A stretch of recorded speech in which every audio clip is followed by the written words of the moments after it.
patiently holding after Lord Monkton leaves us here in about 25 minutes or so. Lord Christopher Monkton, of course, was the top advisor to Margaret Thatcher. He's a scientist, researcher, journalist, ran major newspapers in the UK. He now runs scienceandpublicpolicy.org. He helped prove that Al Gore's film, An Inconvenient Truth, was an inconvenient fraud. Had it basically removed from UK schools because they had to put a disclaimer in that polar bears could swim and penguins could swim and the ice sheets were, not disappearing. They've actually gotten bigger. And a lot of other big victories. And this is the big globalist push to control and track and tax everything on Earth while ignoring real environmental crises. So I wanted to get him on because his big peer-reviewed paper has come out and is being attacked and demonized right now. I don't want to spend too much time on that because these people are so discredited, whatever. But it's important. I also want to get his take on geopolitical movements. So if he'll do this, I'll throw a curveball at him, a wild card. In the short segment, the next long segment, he can have the floor in the main. What do you make of Bibi's speech to Congress? What do you make of this Western alliance with al-Qaeda calling itself ISIS to bring down Assad, now blowing back so we ally with Iran, and Israel saying they may, basically go in and blow up those reactors, and then Russia, and I mean, everything seems to be going into high gear. Obama is saying he may raise taxes executively. That is dictatorship. He's banning bullets with executive action that is totally illegal. He's federalizing police. Everything's moving in high gear. Is there a reason geopolitically this is happening? Because it seems in other Western nations things are moving quickly. What's going on, Lord Monkton, in your view? Okay. Two questions. First of all, let's deal with Obama and what he's up to there in the United States, in Washington. Now, what he's doing is he's realized he's lost control of Congress. He knows he's no longer in charge of that. So what he's doing is he's saying, right, what I'm going to do is I'm going to just make law up as I go along and use the procedure known as the executive order, where I just write a piece of paper saying this is what I want, and that then becomes the law. Now, Congress ought to wake up and realize that, in fact, he doesn't have the power to do this, because Article 1, Section 1 of your Constitution, quite clear, it says that no law can be passed by anyone unless it's passed by Congress. Nobody else has any legislative power on their own at all. So he can't usurp the function of Congress unless Congress lets him away with it.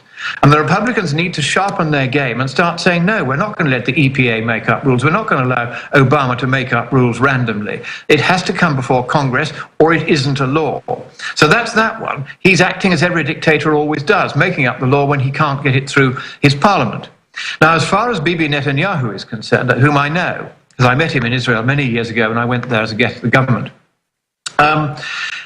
what he is really saying in that speech is a cry for help. He's saying, look, this is going to hell in a handcart because effectively the West has found itself taking sides over and over again with one Muslim faction against another.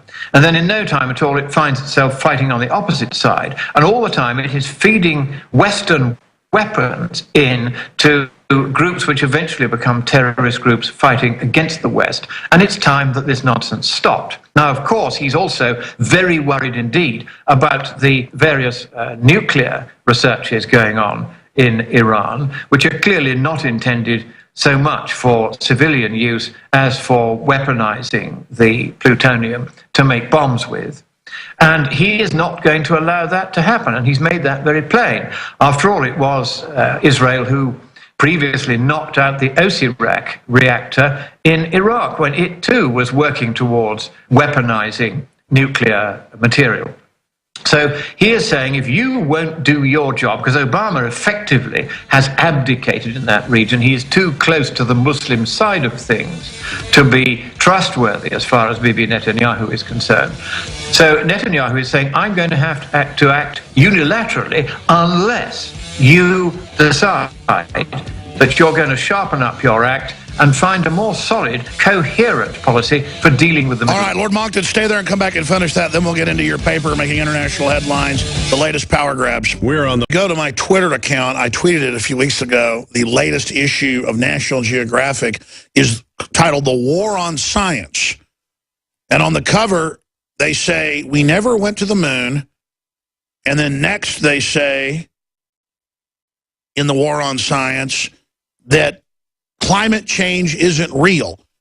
What a nice bait and switch. We always said, Monkton for 20 plus years, that it is climate change, that it's normal, that change is the only constant because of the sun and other factors. The solar winds, the list goes on, and that's what the science shows.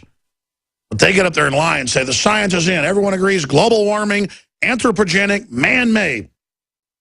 Now, the last 3-4 years, they've segued into change. Change, period. Now we're having record cold in Europe and the United States. It's freezing right now in Austin. Usually by this time of year, it's springtime here. In fact, last week, trees were budding with flowers. Now they're all basically dead because it's freezing here. It's the sun. The sun started to cool off a few years ago. Lord Monkton, I had astrophysicists on, you name it. Not just Lord Monkton. They said, get ready for it to get cold. Get ready for the ice caps on Mars to get big again.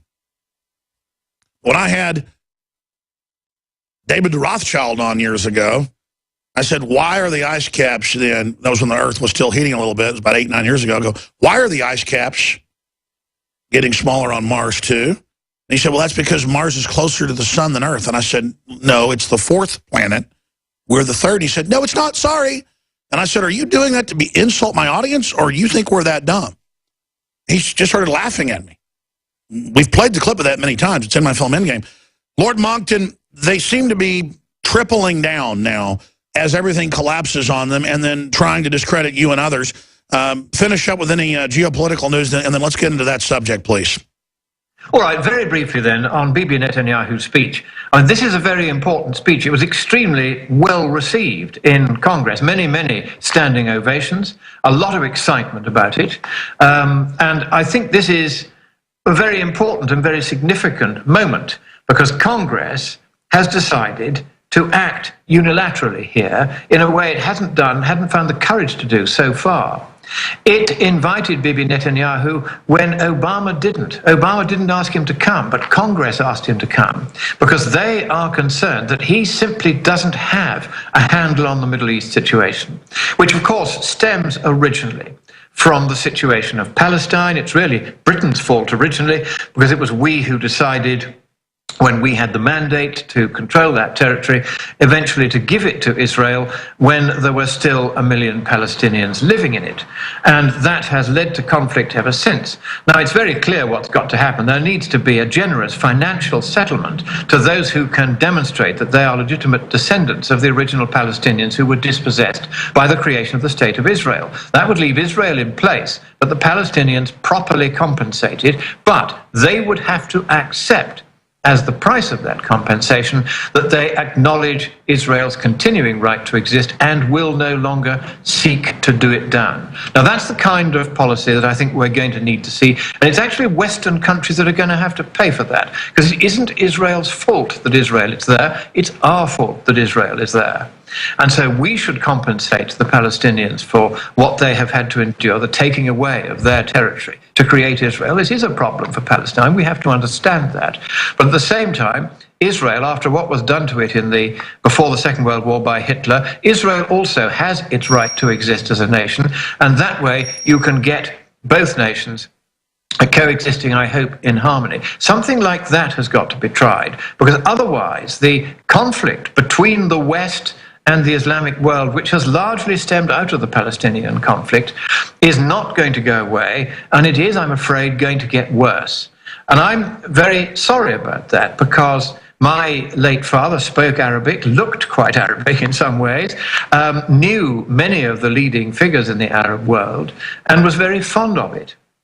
And so am I. And it's a great sadness to see this really unnecessary disturbance of the former harmony there, and the savage treatment, in particular, of the Christians in Syria at the moment, and other places in the region, where hundreds of thousands have been dispossessed or killed, and virtually nothing said in the fashionable left-wing press. Well, that's why Bibi Netanyahu is being received so well in Congress, because he is speaking to these issues which the present administration in the United States has nothing to say about. In closing on the subject, why won't the feminists that say a man wearing pants hurts women, or that all sex between a man and a woman is rape, literally, why aren't they upset when radical Islamists sexually mutilate women or cut their heads off or kill Christians or put little girls into sex slavery?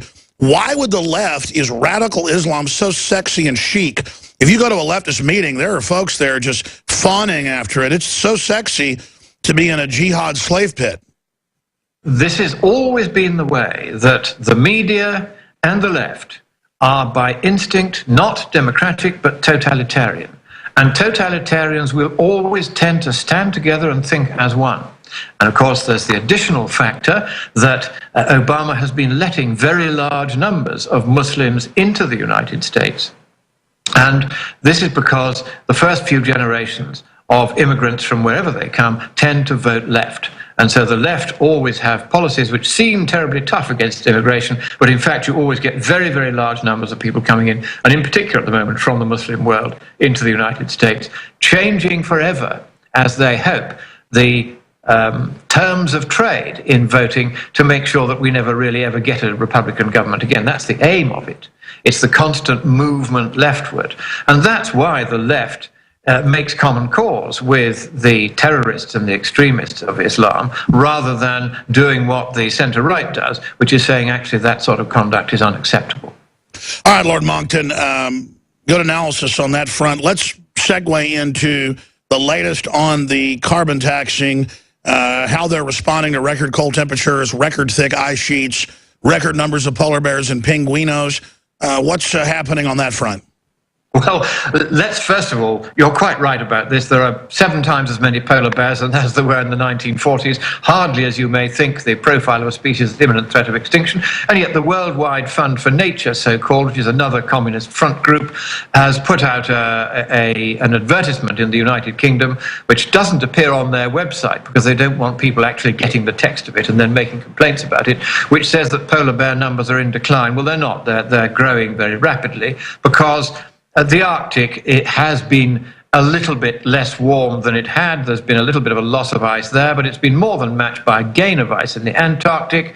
And overall, just a few months ago, for the time of year, there was more sea ice globally than had ever been measured in 35 years of the satellite coverage. You will not see that in any mainstream news media. You will only see it on Alex Jones. But the fight back is now even beginning among the scientific community. The paper that I and 3 distinguished colleagues, Professor David Leagate, Dr. Willis Soon, and Dr. Matt Briggs, published in January in the Chinese Science Bulletin, is the most popular paper in terms of the number of downloads that distinguished journal, it's the Oriental equivalent of Science or Nature, has had for any scientific paper published in the last 60 years of its archive. In fact, it's had more downloads than the others by just about 10 times over.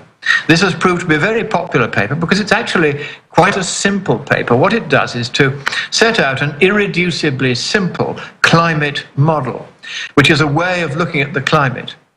And what you can see in the paper is that when we ran that model for the first time, the answer it gave was exactly the rate of warming that we've in fact seen over the last 30 years, whereas the official models are predicting twice as much warming as has actually occurred. Now, this paper is a phenomenon. It's of great concern to those who are trying to say at the UN's climate conference in December in Paris, where they hope to inflict a world government treaty on us, the one they failed to do at Copenhagen. They're going to try again. The Chinese blocked the Copenhagen one. The Chinese have been squared by, as of course, Obama this time. He went over there and said, look, please don't wreck the treaty this time. We'll let you out of it. You can go on emitting as much CO2 as you like. That's right. They never comply with any of it. They can build all the new plants they want. Pachari can in India, even though he just lost his position. We can talk about that. It's only on the West that these cuts are made. That is absolutely right. And what is interesting is that China has been given a specific exemption, so it doesn't have to cut its emissions at all. Now, the point about that is that China is now far and away the largest emitter of CO2 on the planet. So if CO2 were a problem and you were wanting to control it, the one country you wouldn't let out of this agreement is China. And the other one that you've just mentioned that you wouldn't let out is the second largest emitter, or soon will be.